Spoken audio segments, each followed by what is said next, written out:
All right, so first things first, before we do anything else, we first have to get set up and ready for web development. So I'm going to walk you through a couple of applications that we'll be using pretty much full time during this course. There's two major tools that we'll rely on, and that is going to be the Chrome browser and the Atom text editor. And between these two tools, we're going to achieve a lot. And later on in the course, when we're introducing more advanced concepts, such as using the command line or using a database, then we'll install other things as we go along. But to get started, the most important applications we need to install are just these two. Now, you might already have Chrome installed, but if you don't, then be sure to check out the web development course resources list, which I'll link to in this current lesson.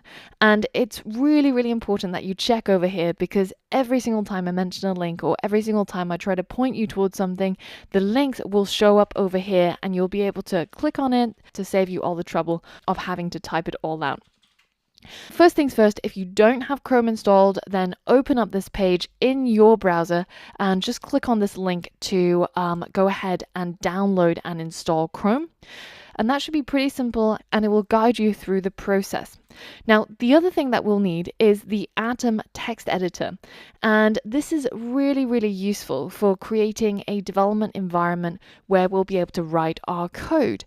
And it's completely free to download and install. So if you just head over to atom.io or go through the web development course resource list, then you should land on this page. And it very cleverly figures out what system you have that you're running. So for example, at the moment I'm running macOS and I'm on macOS 10.9 or later. So all you have to do is just go ahead and click download. And once download has completed, then you can simply head over to your downloads folder and double click to unzip that package. And now you will see Atom show up. The last thing you have to do is just to move this application into your applications folder. On the Mac, it's just a matter of heading over to your Macintosh hard drive and then your applications folder, and then dragging in that Atom application that you just downloaded in your downloads over into here. And then you're all done and you're set up with Atom. Now, if you're a Windows user and you head over to atom.io, you'll see that it'll automatically detect that you are viewing this on a Windows computer, and then you can just go ahead and again click that big yellow download button. And you should end up with something that's called something like atom setup.exe. And you'll be able to see this in your downloads folder. So now if you just double click on that, and it will automatically do everything it needs to install Atom on your system. So once you're done, it should open up a new Atom window like so, and you would have successfully installed Atom.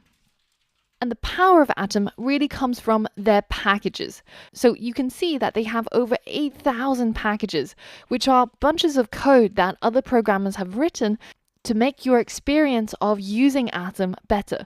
So you can put in custom things such as display a clock in the Atom status bar, or other things such as having the file icons next to each of your files, or something that's way more practical, which is things like Atom Beautify, which just beautifies and indents your code for you.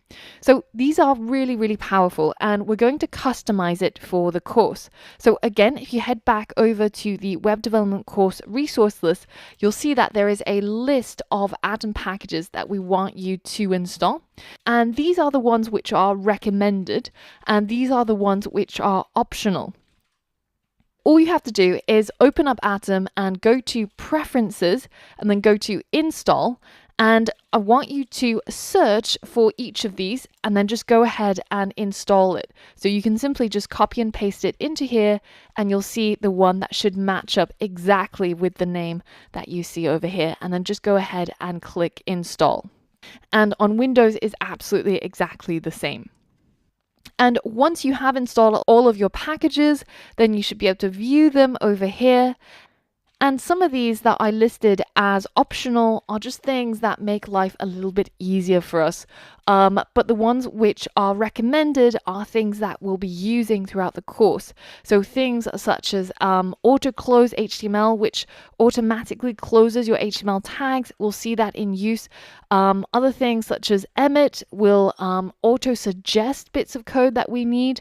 And in order to see what I see on screen when you work alongside the tutorials, it's a good idea to install all of the recommended packages. Now, a lot of the packages are to do with our linters, and linters are kind of like what it sounds like. It picks out lint from your code, right? It tries to suggest maybe places where you can improve or places where you're not conforming to best practice, and it really helps you to improve your code. So now that you're all set up with your packages, you are ready to go and get started with web development. So I will see you on the next lesson.